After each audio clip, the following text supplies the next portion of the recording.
Je m'appelle Nadine Straub, je suis attachée de presse à la Table Ronde, des éditions de la Table Ronde depuis bientôt 7 ans.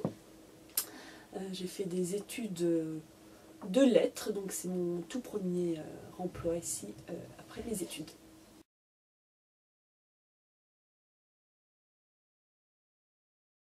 C'est une maison qui existe depuis 1944. Son tout premier livre, c'est Antigone de Jean Anouilh, qui est maintenant, depuis quelques années, filiale des éditions Gallimard.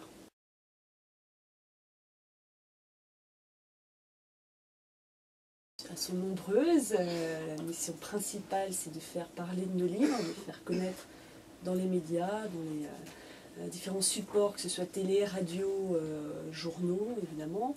Mais c'est aussi accompagner les auteurs dans les différentes émissions, les différentes interviews, leur servir un peu de babysitter, si on peut dire ça comme ça, pour les rassurer, pour les guider.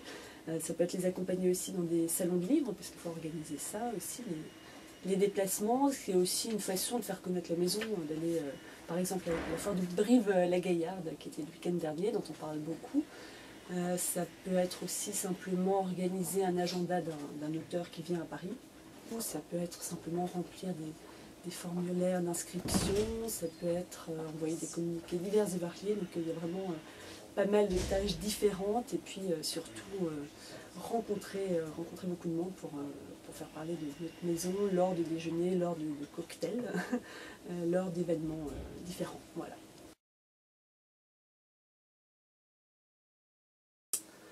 Alors, le principe même de mon métier, c'est qu'il n'y a pas vraiment de journée type, si ce n'est qu'effectivement, pour moi, j'arrive souvent vers 9h30 le matin.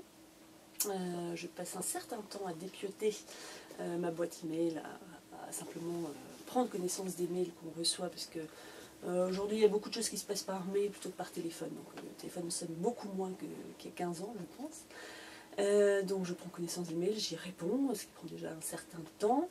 Le midi, autant que faire se peut, je déjeune avec un journaliste ou l'autre. C'est une sorte de relation presse, de relation personnelle qu'on entretient avec les journalistes pour faire une sorte de lobbying, soyons clairs. Voilà. Comme on n'a pas vraiment de budget pub, nous, à la Table Ronde. Après ce déjeuner qui souvent peut durer jusqu'à 15h, parce qu'on parle travail, voilà.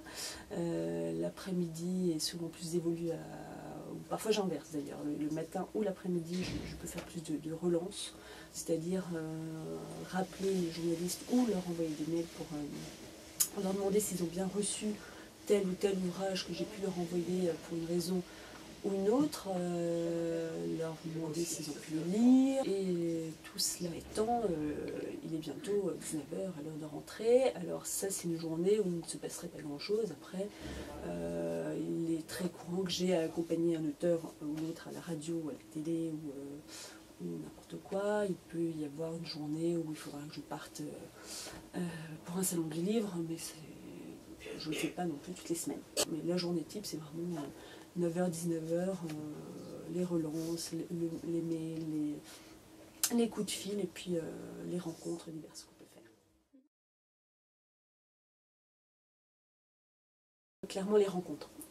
Les rencontres, parce que c'est un métier qui permet, surtout ici à la Table Ronde, on a différentes collections, beaucoup de types d'ouvrages, donc ça peut être de la fiction française, de la fiction étrangère, ça peut être des essais, ça peut être de la littérature sportive, ça peut être de la gastronomie, donc je peux autant rencontrer des gens dans le domaine même spirituel, c'est quelque chose d'un peu à connotation spirituelle, philosophique. Ça peut être des auteurs passionnants, ça peut être des poètes, ça peut être des journalistes de tout type de sensibilité, donc c'est vraiment les rencontres ce qui me plaît le plus, clairement. C'est les jours où je ne sors pas de mon bureau, je serai un peu malheureuse, hein, en fait. Voilà.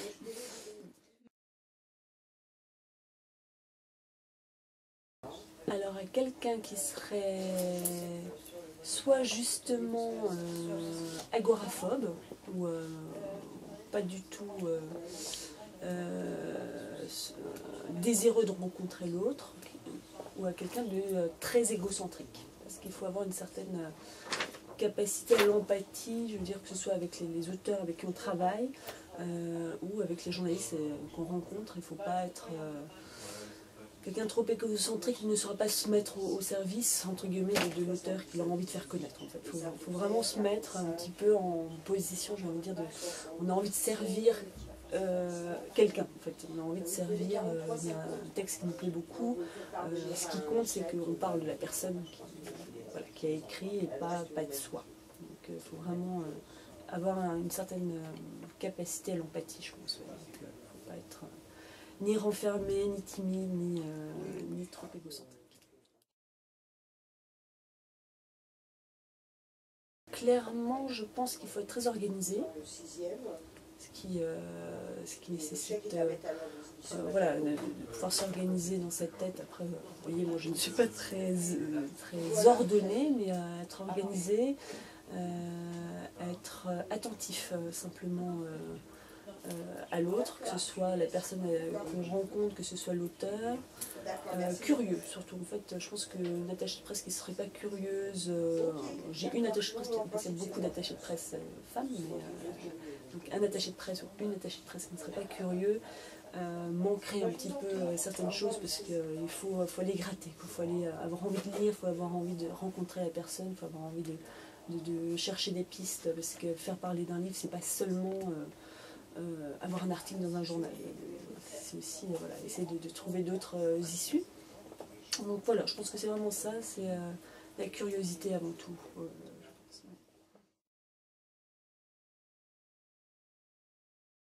Ce métier-là, sur le marché du travail, n'est pas saturé.